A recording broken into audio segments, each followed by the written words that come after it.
দেহ দেখি কান্দে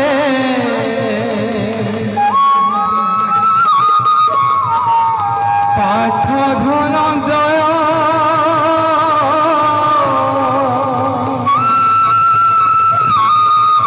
আত্মীয় বধি মই পাপ খোকা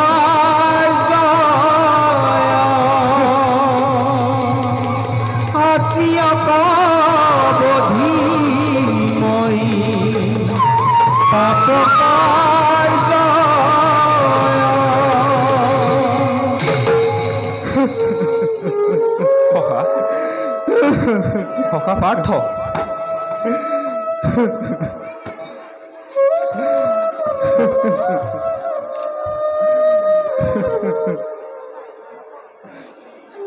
বনবাসী ভাল আছিল যদুপতি বনবাসী ভাল আছিল সঁচাকৈ ভাল খোকা সাংসাৰিক ভোগবিলাকৰ প্ৰাধান্য বনত নাই ৰাজত্বৰ বিষম চিন্তাই মস্তিষ্ক বিভ্ৰান্ত নকৰে খোকা বনত সদায় শান্তি সেইকাৰণে শান্তিকামী ঋষি মুনিসকলে নগৰত আশ্ৰম নাপাতি বনতেই পাতে খোকা তেন্তে যদুপতি আত্মীয় স্বজন বিনাশ কৰি লাভ কি একো লাভ নাই খোকা তেন্তে যদুপতি কুৰুক্ষেত্ৰ ৰণৰ ইয়াতেই সামৰণি পৰক কুৰুক্ষেত্ৰৰ সামৰণি কুৰু পাণ্ডৱে পেলাব নোৱাৰে খোকা কিয় যদুপতি কিয় বোধ কৰোঁ ধৰ্মৰ বাবে ধৰ্ম ইয়াত ধৰ্মৰ কথা কি আছে যদুপতি ই এটা হত্যা এটা বংশনাশ এটা বিৰাট ধ্বংস যদুপতি বিৰাট ধ্বংস এটা বিৰাট ধ্বংসৰে প্ৰয়োজন হৈছে খোকা ধৰ্মৰ মৰ্যাদা ৰক্ষাৰ বাবে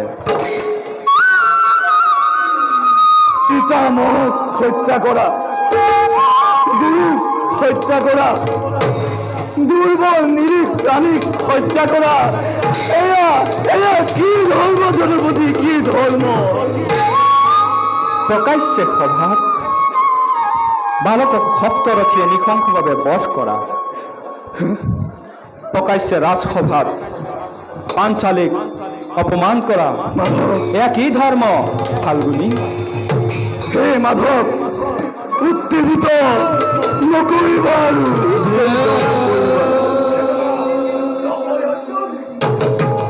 চিৰদৈক্য পেটমৰি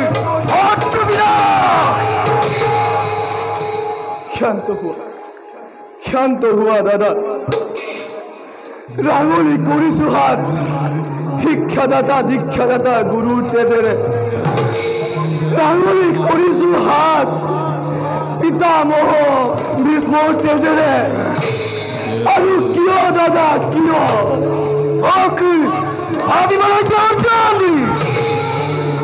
ভাবি চোৱা 100টা ভাতৃৰ আছে মাথো দুটি বাকী সেই ভাতৃৰ খনিতত ৰাজসিংহাসন আত্মীয় শ্মশানত সাম্ৰাজ্য স্থাপন কৰি কিয় দুবু নৰকত কিয় খেলুৱ ইহকাল পৰকাল বংশ শেষ কৰি সহায় কোৱা কথাও বৰ মিছা নহয় বিকুদল ভাই ককাইতকৈ ৰাজপাত কোনো দিনে ডাঙৰ নহয় কিন্তু সেই ভাই ককাই অচিনাকি সুতপুত্ৰ কৰ্ণক অযাচিতে অংগদেশ দান কৰিব পাৰিলে পাণ্ডৱৰ নামত হলে 5খন গাঁও নাহিল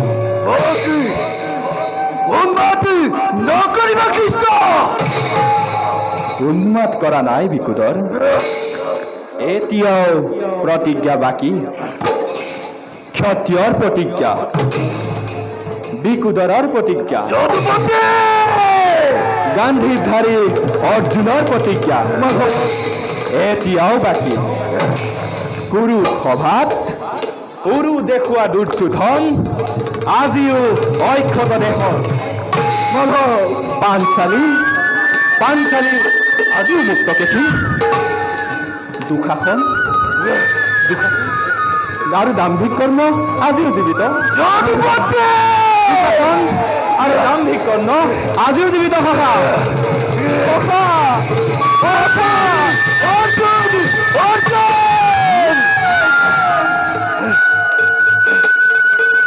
যুক্তিতৰ্ক ধৰ্ম যাৰ ৰক্ষাতলে প্ৰতিজ্ঞা পালন কৰি জীবনেৰ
জীবন ৰহস্যময় শুনিবি অভাগী একো বুজিব পৰা নাই আপুনি ইমান চঞ্চল হৈছে কিয় চঞ্চল নহয় পদ্মা ধীৰস্থিৰ আজি মই অচল অচল মই কোন জানা পদ্মা জানো প্ৰিয়তম আপুনি মোৰ স্বামী আপুনি মোৰ গুৰু আপুনি মোৰ দেৱতাৰো দেৱতা আৰু কি জানা পদ্মা আৰু প্ৰভু জানিবলৈ নাই প্ৰয়োজন মই জানো প্ৰিয়তম নাজানা পদ্মা সুত পুত্ৰ মই আছিলো এদিন কিন্তু আজি হলো কুন্তি পুত্ৰ মই জ্যেষ্ঠ পাণ্ডৱৰ উপহাস নকৰিব প্ৰভু উপহাস কৰা নাই প্ৰিয়ে মাতা সি কৈ গ'লে যমুনা তীৰত কৈ গ'লে আজিৰ প্ৰভাতত ৰাধাৰ নন্দন তুমি নহয় নহয় সুন্দী পুত্ৰ তুমি প্ৰথম সময় দয়াময় তোমাৰ অনন্ত লীলা অপাৰ কৰোণা করুণা করুণা নহয় প্রিয়ে ইসে ইসে পতরবা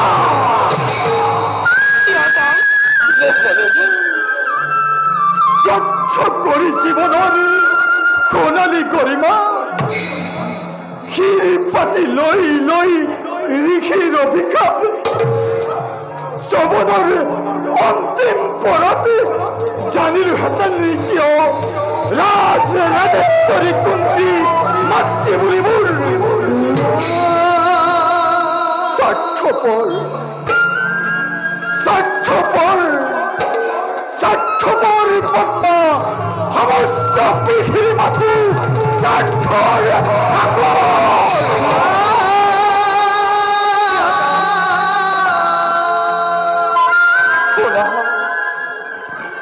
শোনা প্রিয় কলঙ্করে কালিমা খালি শৈশবরে পড়া হইল যাতনা কত কত অপমান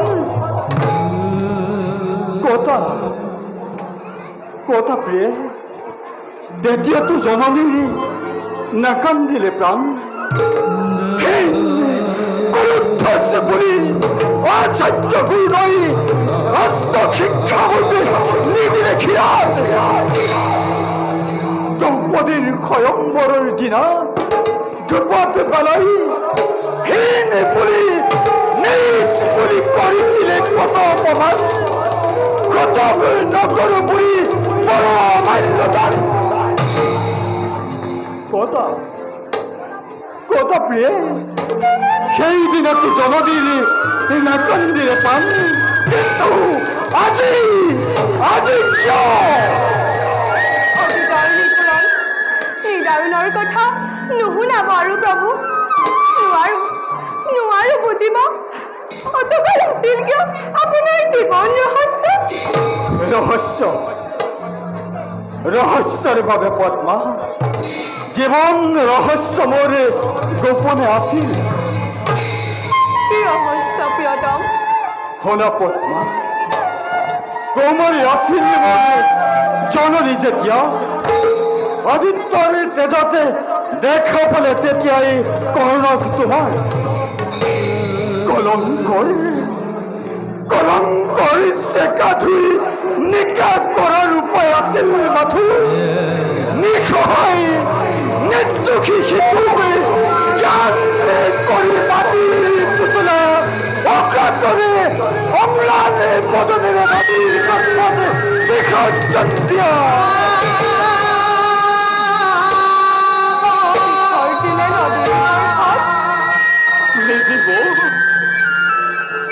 নিদিব পদ্মা নহলে যে নারীর না থাকে সতীর মহিমা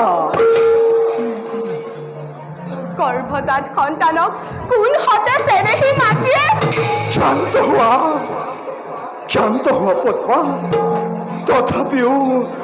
তথাপিও জননী মোৰ আৰাধ্য গোসানী এতিয়া কি কৰিব প্ৰিয়তম নালাগে রাজত্ব মুখ নালাগে জ্যেষ্ঠতা ও তো অক্ষ জীবনের শ্রেষ্ঠ পণ্য মোর কেতিয়াও ব্যর্থ নহই কর্ণরে প্রতিজ্ঞা ও খামোর মাথু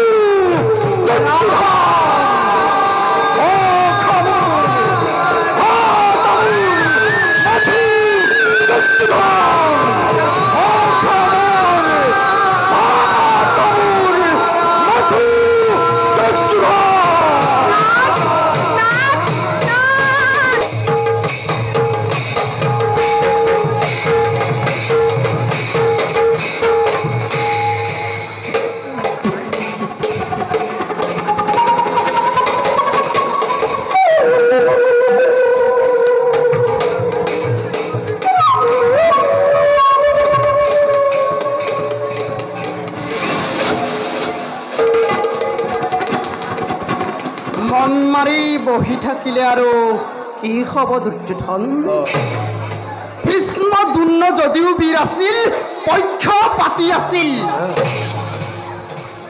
নহ'লেনো ভীষ্মসেন বীৰে মাত্ৰ 10 দিন আৰু দ্ৰোণাচাৰ্যই মাত্ৰ 5 দিন যুদ্ধ কৰিয়েই পুলকি পৰেনে? গ'ল ভালেই হ'ল। শৌৰ্য বীৰ্য গুৰুকুল এতিয়াও ক্ষীণ হোৱা নাই। আগিন যোগ্যজনক সেনাপতি পাতি যুদ্ধ চলাই নিয়া। বহি নাথাকিবা ভাগিন, বহি নাথাকিবা। বহিবৰ সময় ক'ত মামা? ভাগিন কি শক্তিত বলিয়ান হৈ পাণ্ডৱ বাহিনীয়ে আহিছে মোৰ বিপুল বাহিনী। কি শক্তিত বলিয়ান হৈ ধনঞ্জয় নাখিছে মোৰ অহস্য সৈনিক। ইয়াত শক্তিৰ কথা নাই দাদা। হয়, এই মাথো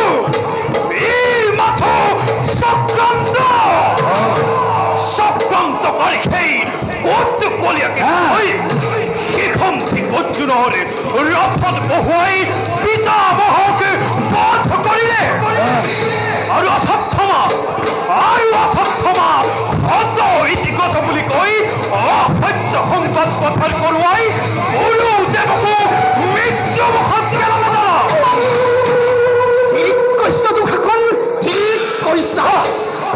ভীষ্ম দুৰ্ণক বধ কৰিব পৰা শক্তি সেই পাণ্ডৱৰ নাই। মাথোৱে চক্ৰান্ত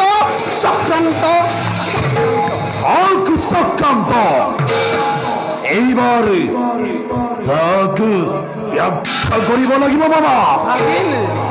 অংগাৰীপতি কৰ্ণক সেনাপতি পদত অধিষ্ঠিত কৰি পৰীক্ষা কৰিম বাবা পঞ্চ পাণ্ডৱৰ শক্তি কিমান। পৰীক্ষা কৰিম মামা। কূটনীতি ষড়যন্ত্ৰ ইমান শিকিলে সেই ৰথল বালকে। ভাগিন দুৰ্যোধন, মামা কৰ্ণকো চিনাটো কিন্তু বৰ টান। তেওঁ যদি সেনাপতি সয়াকো কিবা ইফাল সিফাল কৰে তেতিয়া কক্ষচ্যুত হ'ব মানুহ মধ্যাঞ্জ পেৰাত। মামা এতিয়াও ম্লান নহয় কৰ্ণৰ মহিমা। এতিয়াও পুণ্যৱতী শ্যাম বসুন্ধৰা। হ'ব পাৰো সুতপুত্ৰময়ী, হ'ব পাৰো বিশ্বৰ অস্পৃশ্য। তথাপিও মামা যাক এবাৰ বন্ধু বুলি বুলি ভাবিছো মনত লক্ষ লক্ষ কুৰুক্ষেত্ৰ সহস্ৰ পাণ্ডৱ লক্ষ লক্ষ দৈত্যকীৰ নন্দনেও নোৱাৰে ছিঙিব সেই বন্ধুত্বৰ দোল। নোৱাৰে ছিঙিব সেই প্ৰীতিৰ বন্ধন। দাৰু সখা সেয়েহে এবাৰে তোমাকে সেনাপতি পদত অধিষ্ঠিত কৰি কুৰুক্ষেত্ৰ ৰণত পৰীক্ষা কৰিম সেই পঞ্চ পাণ্ডৱৰ। হয় দুখাখন ঘোষণা প্ৰচাৰ কৰাবৰ কুৰু বাহিনীৰ অংগীপতি কৰ্ণই সেনাপতি হৈ যুদ্ধ ক্ষেত্ৰত কৰিব প্ৰৱেশ। হয় দুখাখন এইবাৰ যদি যুদ্ধত হ'ব লগা আছে পৰাজয়, হয় এইবাৰ ৰণজয় অনিবাৰ্য দাদা। কৰ্ণ মহাৰথী যদি হয় সেনাপতি, সমৰত কৃষ্ণ অৰ্জুনে ধনিব প্ৰমাদ। আৰু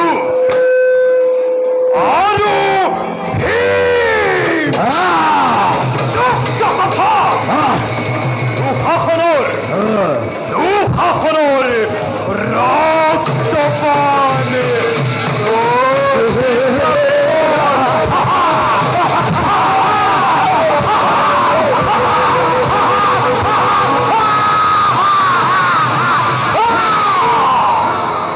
দুঃশাসনৰ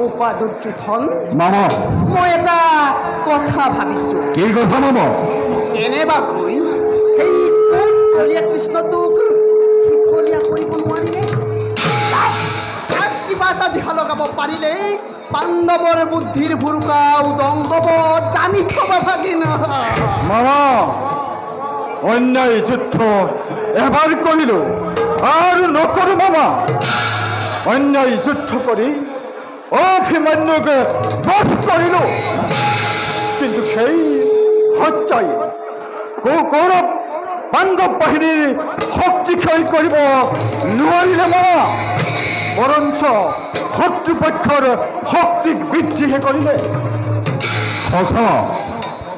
শত্ৰু হলাই শত্ৰু চলে বলে কিংবা কৌশল হলেও শত্ৰুকে বিনাশ কৰিবই লাগিব অন্যায় যুদ্ধ কৰি কুৰুক্ষেত্ৰ কলংকিত নকৰিব সভা মহাপৰাক্ৰমী ৰাজা দুৰ্যোধনে লক্ষ লক্ষ সৈন্যৰ সবে মাত্ৰ পঞ্চ পাণ্ডৱৰ সন্মুখী হোৱা যদি অন্যায় খবৰত ধ্বংস হ'ব কুৰুকুল এটি পলকতে ঠিক কৈছা সখা এই পাণ্ডৱকে বিনাশ কৰিবৰ বাবে কত চেষ্টা কৰিলো মই মাৰিলো চতুৰ্গৃহ হলো গেল হৰাহানি বিষ কত মৃত্যু পুৰি কৰিলো ৰচনা তথাপিও পাণ্ডৱাদী জীবিত সখা অন্যায়ৰ নাই প্ৰয়োজন এইবাৰ ৰাণা বুদ্ধি ধৰিবৰ গৰু সৈন্যই চপিয়াই পৰিল কুৰুক্ষেত্ৰ সমৰত এতিয়াও বৰ্তমান কৰ্ণ দুঃসাহস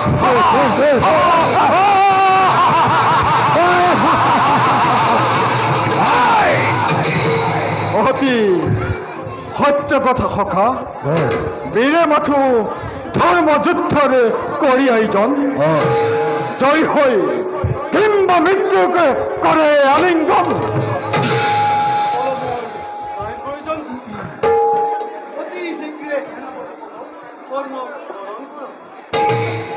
যোগ্যজনক সেনাপতি পদত বিমোহিত কৰি ৰণ যাত্ৰা কৰিব লাগে অতি সোনকালে হয় দুখন সখাকে সেনাপতি মাল্য অৰ্পণ কৰা হল দাদা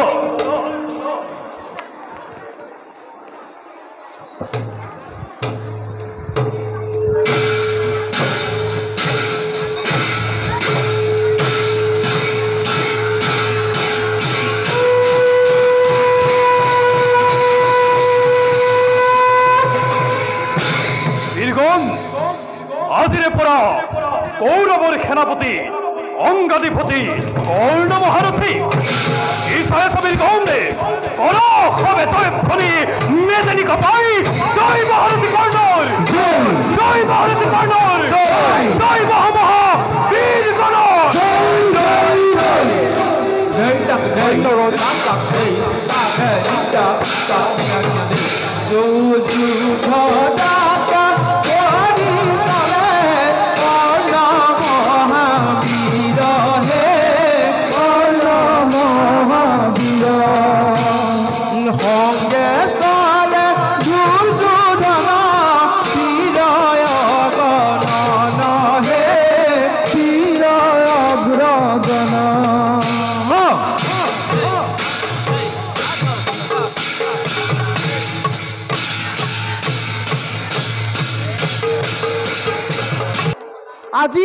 আজি পুণ্য লাগে আজি সকলো লাগে দুৰ্যোধন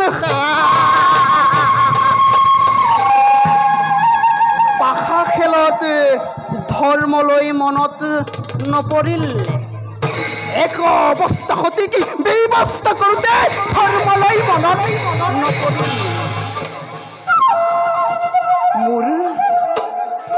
মোৰ বৃদ্ধ পিতা আৰু এটি এটিকৈ নিৰান্নবৈতা ভাতৃক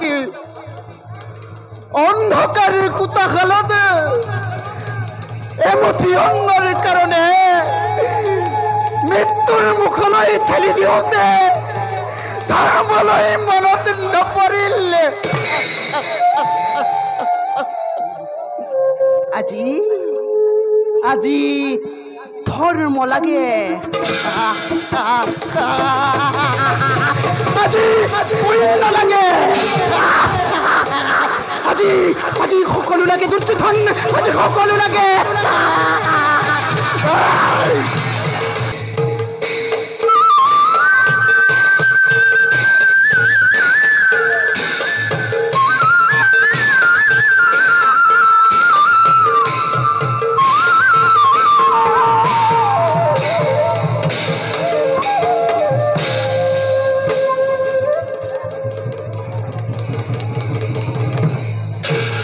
ভাইহঁত, জানিব পাৰিছো কুৰুপতি দুৰ্যোধনে মহাৰথী কৰ্ণক সেনাপতি পাতি যুদ্ধৰ বাবে হৈছে অগ্ৰসৰ। থাকে যদি হয় জড়পতি, ধ্বংস হব কৰ্ণবীৰ এটি পলকতে। দাদা, বধ কৰি কৰ্ণহামে দুৰ্মন্তি কৰ্ণৱক পাণ্ডৱৰ বিজয় ধবদাৰুৱা এই ধৰণে। দাদা ধৰ্মৰাজ, যদুপতি, আজি ৰণৰ বাবে কাক সেনাপতি বৰণ কৰা হ'ব তাৰে এটি হওক আলোচনা। মোৰ বোধেৰে ধৰ্মৰাজ যুধিষ্ঠিৰৰ আগত দাদা বিকুদৰেই হ'ব যুদ্ধৰ প্ৰধান সেনাপতি। এই ক্ষেত্ৰত দাদা আপোনাৰ মতামত কি? অতি উত্তম পৰামৰ্শ অৰ্জুন। এতিয়াই ভাই বিকুদৰক সেনাপতিৰ মাল্য অৰ্পণ কৰা। ভাল দাদা।